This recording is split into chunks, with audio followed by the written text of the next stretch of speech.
La importancia del sector agropecuario, ganadería, producción lechera, agricultura, todo sobre el campo argentino. En Citas de Radio. Cita Agropecuaria. Muy bien, y en la cita agropecuaria de esta semana estamos en comunicación con el diputado nacional por el Frente Renovador, el señor Gilberto Alegre. Muy buenas tardes, Gilberto, gracias por atender a Citas de Radio. No, por favor, gracias a ustedes, buenas tardes. Mi nombre es Elisa, estamos aquí con Catalina y queríamos conversar con usted, ya que pertenece al equipo económico del Frente Renovador y ha estado involucrado en todo lo que es esta presentación del proyecto agropecuario para, por ejemplo, pedir la suspensión o la baja de las retenciones. Sí, yo pertenezco al equipo de agricultura, digamos. Integro la Comisión de Agricultura de la Cámara de Diputados y trabajo todo en el proyecto de Sergio Massa junto a otros referentes como es Gareto, Solmi, digamos, y también gente del equipo económico como es Cabaño. Lo que nosotros estamos planteando es tener una mirada distinta del sector agropecuario, que nosotros dejamos de hablar de campo, sino hablamos del sector agroindustrial, porque involucra también todo lo que son las cadenas de producción, la industrialización, las maquinarias, todo lo que movilice el campo. Lo que nosotros creemos es que si nosotros le quitamos la presión al campo, no ya ni siquiera significa que tengamos que dar subsidios, sino simplemente sacarle la carga impositiva que tiene, se puede producir una reactivación muy rápida de la economía y generando muchísimos puestos de trabajo en muy poco tiempo. Nosotros hoy tenemos que la cadena, toda el trigo, el maíz, son hoy en día cultivos que han dejado de ser rentables, la presión tributaria es enorme y por esa razón el único cultivo que conserva algo de rentabilidad es la soja, y eso ha traído aparejado que la superficie sembrada de soja ha aumentado notablemente, y eso no es bueno para la preservación de nuestros suelos. Hoy en día se siembra más del 60% de la superficie utilizada en nuestro país con soja, y eso es totalmente, no es normal. Digamos, las grandes llanuras de América, como Estados Unidos o Brasil, están sembrando un 30% de soja para hacer una rotación apropiada. Lo que nosotros estamos planteando en esto de quitarle presión impositiva, estamos hablando, por ejemplo, sacarle algunos impuestos distorsivos, como son retenciones, eliminar las retenciones del maíz, eliminar las retenciones del trigo, y eliminar también los ROEs, que registros de exportación lo único que han hecho, han generado una distorsión en el mercado de comercialización, favoreciendo a los amigos y dejando afuera a los que no opinan de la misma manera que el gobierno. Lo mismo pasa con el mercado de las carnes. Nosotros planteamos que hay que eliminar todos los derechos de exportación y también eliminar los ROEs. Esto sin duda va a traer aparejado algunas distorsiones en el mercado, puede ser que se produzcan algunas subas de precio, pero siempre son ínfimas comparadas con los beneficios que puede traer aparejado decisiones de esta naturaleza. Para hacer todo este estudio, nosotros hemos hablado, por ejemplo, ya con las cadenas de pollo, con la cadena de cerdo, en cuánto tiempo se podría estar sustituyendo la carne que puede llegar a faltar por la retención que pueden efectuar los productores ante las expectativas de mejores precios. Estamos realizando todo trabajos de esta naturaleza, estamos pensando en eliminar todas las retenciones a las economías. Tenemos decidido que en el caso de llegar al gobierno vamos a sacar todas las exportaciones, los derechos de exportación a las economías regionales. Vamos a trabajar con todas las pymes agroindustriales, que todas aquellas que inviertan se les descuenten la inversión desde ganancia. O sea, hay todo un proyecto que tiende a generar una potenciación de toda la economía agroindustrial. La economía agroindustrial es auténticamente federal porque los recursos quedan en los lugares donde se producen, se puede ampliar las fronteras de producción, tiene un montón de beneficios el sacarle el pie al campo que es inimaginable. Nosotros hemos estado durante todos estos años utilizando la presión tributaria sobre el sector más dinámico de la economía argentina para sostener muchas veces una burocracia y una estructura de gasto que es absolutamente inapropiada. El 62% de los ingresos de Argentina por exportaciones provienen del sector agroindustrial. Entonces lo que nosotros queremos es que ese sector se sienta beneficiado. O sea, estamos estancados en la producción de leche, ha caído el área sembrada de trigo, de maíz, todo en beneficio de la soja, que es un cultivo que hoy en día, sin ninguna duda, le trae aparejado al gobierno grandes satisfacciones, porque la tecnología que se utiliza, nosotros tenemos suelos de primera calidad, climas de primera calidad, mano de obra muy elaborada, y eso, muy capacitada, y eso le beneficia al gobierno, pero perjudica al conjunto de la sociedad. Alegre, ¿cómo le va? Catalina Castro es mi nombre. Justo le iba a hacer una pregunta que usted un poco la respondió, pero me gustaría volver sobre ese punto, sobre el tema de que la riqueza se genera en los pueblos del interior y que luego no vuelve. ¿Qué han pensado, cómo han diagramado, si puede volver sobre este punto, que es un punto que a las localidades que nos escuchan, que escuchan este programa, le interesa específicamente? Y yo le doy un ejemplo. Yo fui intendente de General Villegas durante muchos años. Cuando yo asumí la municipalidad de General Villegas había 700.000 cabezas de ganado. Hoy hay 350.000. En el periodo de 10 años se perdieron 350.000 cabezas. Eso significa 10.000 viajes de camión. Claro. Para darnos una idea de lo que significa el trabajo para todas nuestras zonas, sin contar de la cantidad de gente que ha despoblado en los campos. Usted tiene presente de que cada 1.000 cabezas de ganado en los grandes rodeos tienen un empleado, y eso reduce mucho más cuando los rodeos son menores. Tiene que calcular cuánta gente ha emigrado de los campos hacia las zonas urbanas. Sí.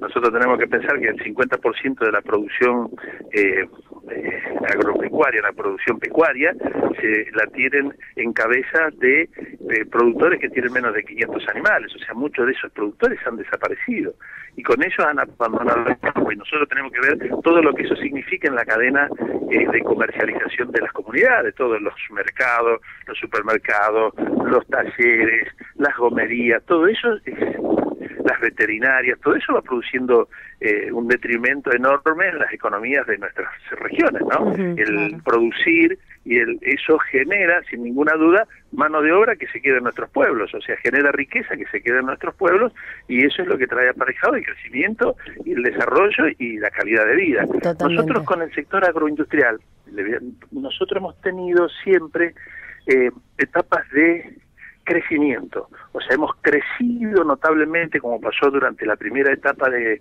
Néstor Kirchner, que empieza con la devaluación de la época de Duhalde. Hemos tenido un crecimiento muy vertiginoso a tasas chinas, pero no hemos tenido desarrollo. Claro. La diferencia entre el crecimiento y el desarrollo es que el desarrollo apunta a ser permanente. El desarrollo hubiera traído aparejado inversión en ferrocarriles, mejores infraestructuras de caminos, mejor nivel de comunicación, y eso no ocurrió, porque se aumentó la producción y se sostuvo con el mismo nivel de inversión que había antes, y entonces no se hizo ningún otro tipo de inversión, y entonces quedamos que tuvimos un crecimiento, pero no un desarrollo. El desarrollo es sustentable, por eso lo que nos falta a nosotros son políticas de largo plazo, y esas políticas de largo plazo también tienen que ver con la inserción de Argentina en el mundo. Claro, y tiene que ver también con el tema de la calidad de vida en el interior, la atracción hacia el interior del país de más habitantes, y mejorar la calidad de vida tanto del conurbano, ¿no? Es como que hay como una redistribución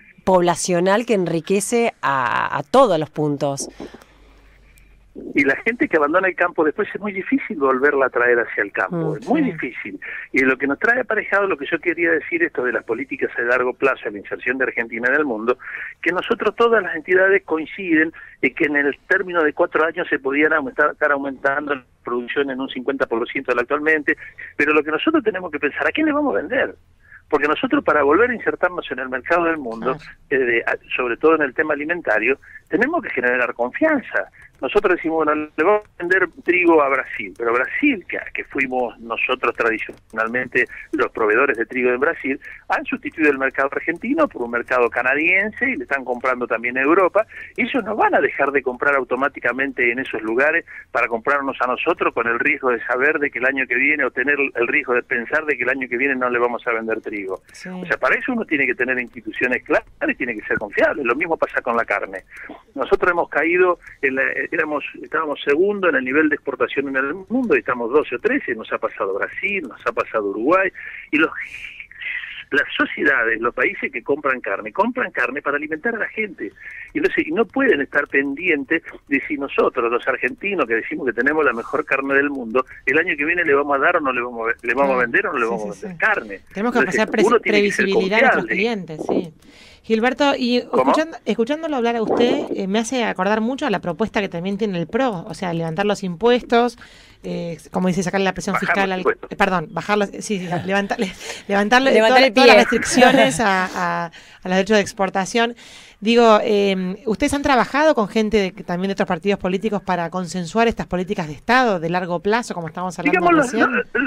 Los técnicos, generalmente, los partidos políticos que tenemos un pensamiento medianamente acorde con un sistema productivo y desarrollista, consultamos a los mismos técnicos. O sea, el modelo de país en desarrollo puede tener ligeras variantes. La diferencia que nosotros tenemos con el PRO es que por ahí de pronto en las economías regionales nosotros tenemos una visión más proactiva, digamos. Nosotros creemos que en las economías regionales tenemos que tener una participación activa de la economía que potencie ese desarrollo. El PRO tiene una visión más de libre mercado, donde no hay que intervenir para no que el mercado solo resuelve los problemas. Tenemos diferencias. Nosotros también tenemos diferencias respecto de las AFJP. Nosotros estamos de acuerdo con la medida en que se estatizó la AFJP, que eso lo hizo el gobierno de Néstor Kirchner, y el PRO quiere volver a privatizarlas, digamos, que vuelvan a manos privadas, y nosotros no estamos de acuerdo. O sea, hay diferencias, pero en el sistema productivo seguramente todos apostamos al libre mercado, a un ámbito de negocios más propicio para que la gente pueda invertir y tener la certeza que en el largo plazo la inversión que hace hoy se va a sostener. O sea, nadie va a iniciar un proceso de un rodeo de cría si no tiene la certeza de que tiene un gobierno que va a estar sosteniendo las políticas de libre cambio y ventas y libres exportaciones, porque si no hace eso, nadie va a invertir. Alegre, ¿y por qué cree usted que el gobierno ha mantenido todos estos años estas políticas agropecuarias que está demostrado que han sido tan perjudiciales? Por ideología. Por ideología, por desconocimiento, porque es muy difícil pensar, por ejemplo, que el ministro, yo una vez escuché decir a un dirigente, a mí no me cabe ninguna duda que el ministro de Agricultura sabe, conoce, todos los que han estado en el ministerio han sido profesionales técnicos brillantes que han pasado por el INTA, pero lo que pasa es que no han tenido ni siquiera presencia de ánimo para discutir las medidas que son correctas o no son correctas. Casamiquela sabe que él dice un amigo que el fuego quema y el agua moja, y sin embargo está haciendo todo mal. Entonces acá hay una concepción ideológica que está impidiendo que el campo se potencie, digamos, y el campo, potenciando al campo, sin ninguna duda se potencia el país, se potencia toda nuestra gente. No entendemos. Claro. Dentro de las cosas que también le cuestionábamos un poco a la persona que habló con nosotros del PRO, es que el tema de las bajas de las retenciones, sobre todo ahora ya son una decisión del Congreso, ¿no? Que es algo que van a tener que sacar por ley, ya no se puede hacer más un decreto diciendo qué va a pasar con las retenciones. No, seguro, es por ley, sí. Es por ley, o sea, son todos conscientes los que en campaña dicen estas cosas, que lo van a tener que hacer a través de una negociación política con las otras fuerzas del cuerpo, ¿no? Totalmente de acuerdo, y lo ideal es que antes de las elecciones se sentaran todos los candidatos a presidente que comparten esta idea y fijaran una agenda común de muchos temas en los cuales tenemos que coincidir para después poder llevarlos adelante en el Congreso y no entremos en discusiones que traen aparejada grandes perjuicios. Eso lo dije ayer yo en la charla que organizó FADA en el Congreso. Me parece fundamental esa visión de conjunto que tienen que plantearse para poder hacer justamente políticas públicas consensuadas, ¿no? Sí, absolutamente. Saliéndonos por ahí un poco del agro, pero aprovecho la oportunidad para preguntarle si también han logrado conversar para generar una política de consenso o una agenda en leyes que han sido muy controvertidas, como por ejemplo la ley de abastecimiento, votada por el kirchnerismo, o el nuevo Código Penal. El Código Procesal. Perdón, el Código Procesal, que acaba de sancionar. Sí, digamos, todos tenemos más medianamente las mismas coincidencias o tenemos más o menos la misma opinión, pero no tenemos un proyecto común, digamos, para resolver estas cuestiones. Supuestamente esto, en un gobierno que participe de todo este tipo de cuestiones, convocará a todos los sectores, habrá que sentarse y consensuar, porque las ideas que tenemos son similares. Encontrar puntos de coincidencia, seguramente lo vamos a hacer, como es el tema de bajar el impuesto a las ganancias a los asalariados, digamos. Claro. Como lo es la actualización de los balances, permitir el ajuste por inflación. O sea, esto es son cosas absolutamente injustas que tiene nuestra economía y que trae aparejado que la presión tributaria sea mucho más grave de lo que realmente es. Gilberto, y usted que fue intendente de Villegas, ¿considera ahora, trabajando como diputado nacional, de que se está más informado, como decía usted, sobre el sector agroindustrial de lo que se estaba antes del conflicto del 2008? Hablo de los legisladores, ¿no? Hay mayor participación de muchas entidades que están apostando. Por ejemplo, ayer hizo una reunión FADA, que es una fundación de Río Cuarto, que tiene que está integrada por muchos productores de Río Cuarto, de todos con tecnología, y ellos tienen un centro de estudio muy importante y que están trabajando seriamente en el nivel de los diagnósticos y las propuestas para cualquier gobierno que quiera participar de un proyecto, digamos, de desarrollo a partir de las políticas agropecuarias, ¿no? Claro. Bueno. Hay otras fundaciones, importantes. Sí. Pero está bien, como que muchas organizaciones intermedias se han preocupado también, más que nada, por informar y por informar más a la sociedad, sobre todo lo relacionado con el sector, ¿no? Sí, hay mucha vocación de trabajar en conjunto también, cosa que antes no existía. Antes existían las competencias entre las cadenas. Antes la cadena de carne no hablaba con la cadena de pollo ni con la cadena de cerdo, porque cada uno se pretendía apropiarse de un sector mayor. Y hoy no, hoy hay mayor idea de que hay que trabajar en forma conjunto para tratar de resolver estos problemas. Claro. Antes en la Argentina se hablaba siempre del mercado interno versus exportación, o sea que si nosotros exportamos perjudicamos el mercado interno, y hoy en día estamos hablando distinto, y estamos hablando nosotros particularmente desde el Frente Renovador, que acá lo que tiene que haber es mercado interno más exportaciones. Claro. O sea, tenemos que salir de esa ideología dicotomía en que si producimos no exportamos, o si exportamos vamos a perjudicar el mercado interno. Eso llevó a la política de este gobierno, que es cuidar la mesa de los argentinos, que trajo aparejada la eliminación o la desaparición de 10 millones de cabezas de ganado. Y encarecer la mesa de los argentinos, ¿no? Y encarecerla aún más. Encarecer el trigo, sembrar menos áreas, lo mismo está pasando con el maíz. Entonces, todo ese tipo de políticas han traído aparejadas esas consecuencias que nosotros creemos que se superan apoyando la producción para que se haya más consumo y más exportación. Claro, perfecto. Bueno, Gilberto Alegre, muchísimas gracias por conversar con nosotras. No, por favor, un gusto, ha sido un placer. Quedamos en contacto, adiós. Bueno, gracias.